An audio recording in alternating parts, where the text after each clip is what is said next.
सुबह से जाल डाले बैठा हूं, अब तक एक भी मछली हाथ नहीं लगी। लगता है आज खाली हाथ ही लौटना पड़ेगा।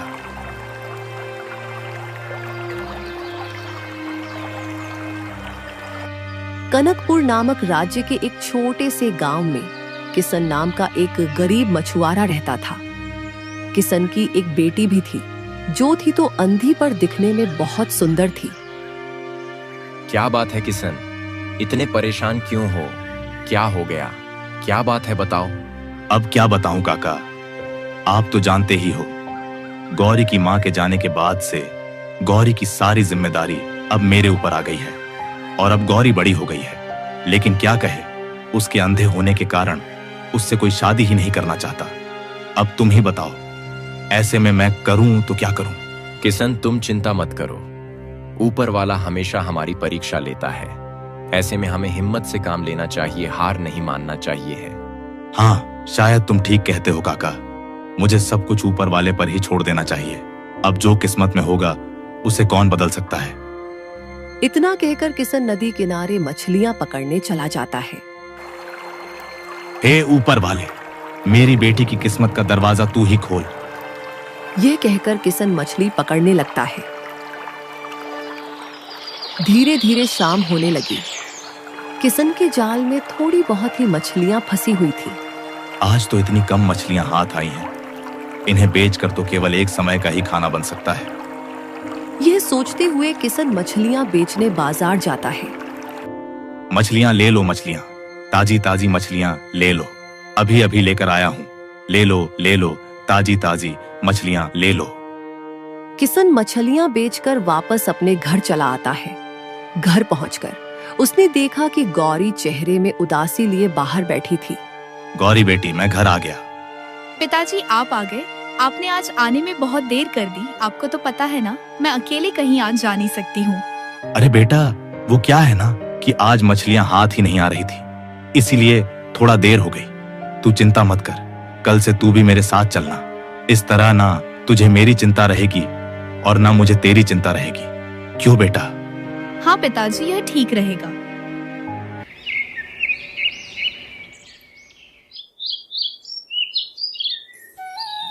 गौरी बेटा, जल्दी कर, वरना दिन चढ़ जाएगा और फिर हमें देर हो जाएगी। ठीक है पिताजी, चलिए। किशन गौरी को लेकर मछलियां पकड़ने निकल पड़ता है। नदी किनारे पहुंचकर किशन गौरी से कहता है, बेटी, हम पहुंच गए, अब तू नाव में आराम से बैठ जा, फिर हम मछलियां पकड़ने चलते हैं। पिताजी, मैं गिरूंगी तो नहीं ना? अरे नहीं बेटी, बस तू आराम से बैठ। गौरी आंखों से देख तो नहीं सकती थी, इसलिए वो चुपचाप नाव पर बैठ जाती है। फिर किशन नाव लेकर मछलियां पकड़ने निकल जाता है, लेकिन आज उसके हाथ एक भी मछली नहीं लगती है। आज तो एक भी मछली हाथ नहीं आई। पिछले कई दिनों से मेरे साथ यही हो रहा है, मछलियां आती ही नहीं है। अगर ऐसा ही चलता रहा तो मैं और मेरी बेटी तो दोनों भूखे मर जाएंगे।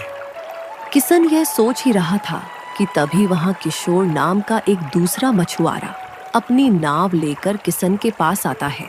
अरे किशन भाई, आज किसे साथ लेकर आए हो? ये कन्या कौन है? यह मेरी बेटी है गौरी। अच्छा, ये तुम्हारी बेटी है जो अंधी है ना? हाँ, वैसे खूबसूरती में तो ऊपर वाले ने कोई कमी नहीं की है, बस लगता है आंखें देना भूल गया। किशोर भाई, यह तुम कैसी बातें कर रहे हो? देखो, ऐसा है कि मेरी बेटी चाहे जैसी भी हो, मेरे लिए सबसे सुंदर और सबसे अच्छी है, समझे? अच्छा ठीक है भाई, मैं समझ गया, इसमें गुस्सा करने वाली कौन सी बात है। मैं तो बस मजाक कर रहा था, अगर तुम्हें बुरा लगा हो तो मैं यहाँ से चला जाता हूँ। किशोर और किशन की बातों से गौरी मन ही मन उदास हो जाती है। तभी किशन उससे कहता है, बेटी गौरी, क्या हो गया, तुम चुप क्यों हो गई? देखो बेटा, इन जैसों की बातों पर ध्यान बिल्कुल मत दो। अरे इनका तो काम ही होता है दूसरों की बातें सुनना, दूसरों की बातों पर हंसना, मजाक बनाना। इनकी बातों पर ध्यान मत दो, है ना बेटा?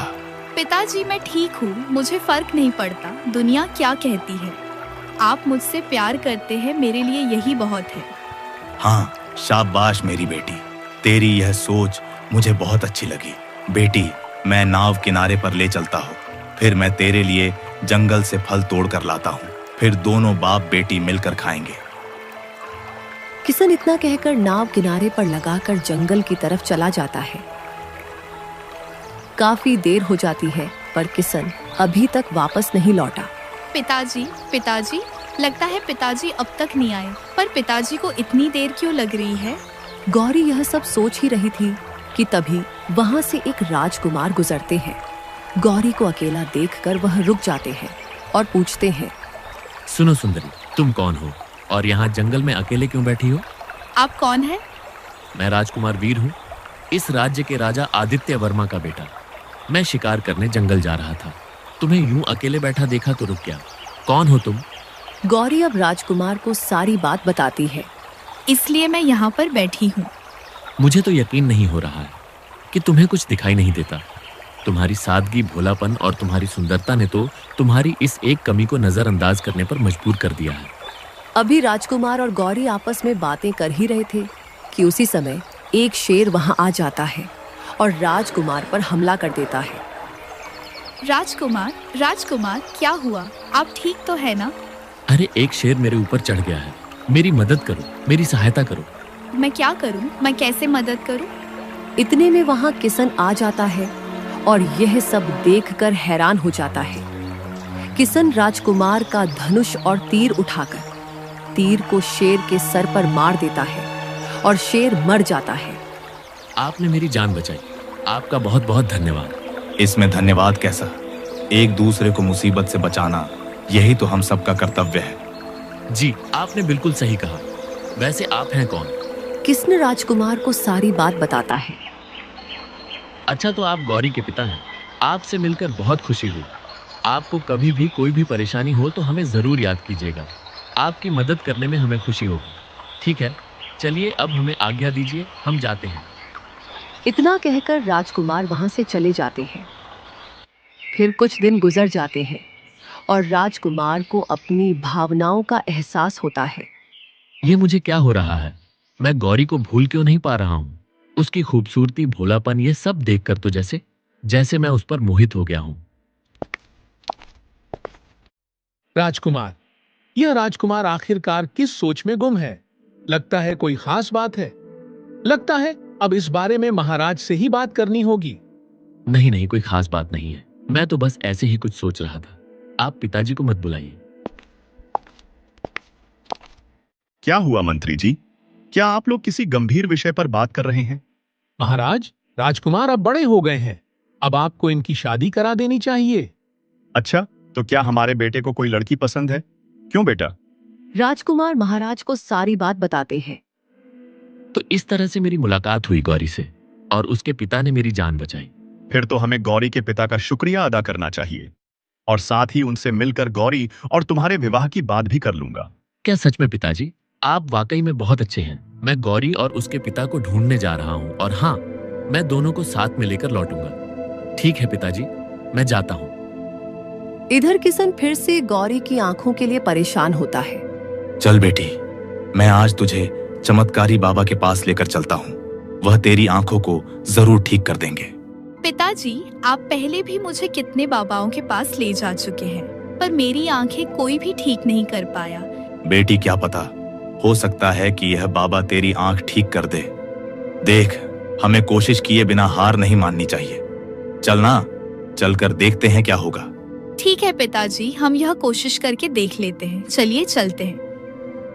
किसन और गौरी अब चमत्कारी बाबा के पास जाने के लिए निकल पड़ते हैं। चलते चलते वह घने जंगलों के बीच पहुंच जाते हैं। पिताजी, मैं चलते चलते बहुत थक गई हूँ। कोई बात नहीं बेटी, हम थोड़ी देर यहीं बैठकर आराम कर लेते हैं, फिर चलेंगे, ठीक है ना? गौरी और किसन एक पेड़ के नीचे बैठकर आराम ही कर रहे थे कि तभी वहां पर एक राक्षस आ जाता है। अरे वाह इंसान, वो भी दो। इनकी बलि देकर मैं अपने दानव देवता को खुश कर दूंगा। राक्षस अपने जादू से उन दोनों के चारों ओर आग का घेरा बना देता है। यह महक कैसी है? पिताजी उठिए, देखिए जलने की महक आ रही है। बेटी, हमारे चारों तरफ तो आग लगी है, पर आग यहाँ लगी कैसे? यह आग मैंने लगाई है। तुम दोनों की बलि देकर मैं अपने दानव देवता को खुश करूंगा। राक्षस यह कहकर वहां से चला जाता है। बेटी, तू डर मत, मैं कुछ करता हूँ। किसन को कुछ समझ नहीं आता। जैसे तैसे वो छलांग लगाकर आग के घेरे से बाहर निकल आता है।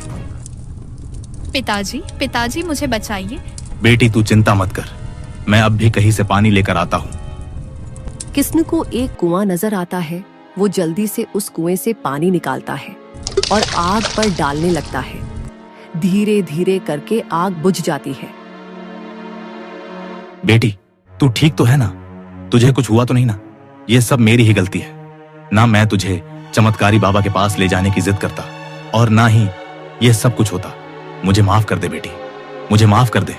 पिताजी आप माफी मत मांगिए। ऊपर वाले ने जो लिखा है वो होकर ही रहेगा। मैंने सब कुछ ईश्वर पर छोड़ रखा है। आप भी सब कुछ उन्हीं पर छोड़ दीजिए। मुझे पूरा भरोसा है कि वो एक दिन सब कुछ ठीक कर देंगी। चलिए अब घर वापस चलते हैं। गौरी और किशन अब वापस घर जाने लगते हैं। तभी कुएं से एक आवाज आती है। रुक जाओ, मुझे बचा लो, मुझे ऐसे छोड़कर मत जाओ, मेरी मदद करो। अरे ये आवाज कहाँ से आ रही है? लगता है कि आवाज इस कुएं से आ रही है। किशन कुएं के पास जाकर देखता है तो उसे कुछ नजर नहीं आता है। अरे कौन है यहाँ जो हमें आवाज दे रहा है? रस्सी ऊपर खींचो, रस्सी ऊपर खींचो। किशन तुरंत रस्सी ऊपर खींचता है। अरे इस बाल्टी में तो एक सुनहरा रंग का सेब है, पर यह कुएं में आया कहाँ से? तभी उस सेब से आवाज आती है। मैं एक परी हूँ। मैं जब इस जंगल में घूम रही थी तभी एक राक्षस ने मुझे पकड़ लिया और अपने मायावी जादू से मुझे इस सुनहरे सेब में कैद कर दिया ताकि बाद में वो मेरी बलि दे सके। तो अब तुम इस सेब से कैसे बाहर आओगी? अगर कोई एक इंसान बिना छुए बिना देखे सेब को खा ले तो राक्षस का जादू टूट जाएगा और मैं आजाद हो जाऊंगी। किशन कुछ क्षण सोचता रहा, फिर बोला, बिना छुए बिना देखे कोई भला कैसे खा सकता है? ये तो असंभव है। तभी गौरी किशन से बोली, पिताजी मैं समझ गई हूँ इसका जादू कैसे तोड़ना है। आप इस सेब को उठाकर मुझे खिलाइए। लेकिन बेटी शर्त के अनुसार तो। पिताजी सब ठीक होगा, बस जैसा मैंने कहा है आप वैसा कीजिए। फिर किशन उस सेब को उठाता है और गौरी को खिला देता है। जैसे ही गौरी सेब खाती है, परी आजाद हो जाती है। तुम्हारा बहुत बहुत धन्यवाद भले इंसान, तुमने मुझे मायावी जादू से आजाद कर दिया। लेकिन बेटी यह कैसे हो गया? इसका जादू कैसे टूट गया? पिताजी आपने सेब मुझे अपने हाथ से खिलाया और मैंने बिना छुए सेब को खाया। क्योंकि मैं देख नहीं सकती हूँ इसलिए मैंने बिना सेब को देखे खाया है। इस तरह से मैंने बिना छुए बिना देखे सेब को खाया और जादू टूट गया। तुम्हारा धन्यवाद कन्या, तुमने मुझे इस जादू से आजाद किया है, इसलिए तुम मुझसे कोई एक इच्छा मांग सकती हो। परी जी मेरी तो बस एक ही इच्छा है। मैं अपनी आंखों से दुनिया देखना चाहती हूँ। क्या आप मेरी आंखों को ठीक कर सकती हैं? ठीक है, मैं तुम्हारी इच्छा जरूर पूरी करूंगी।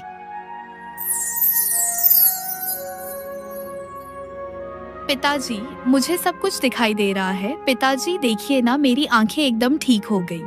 अरे अरे परी जी, आपका बहुत बहुत शुक्रिया। आपने मेरे जीवन भर की चिंता को एक पल में छू मंत्र कर दिया।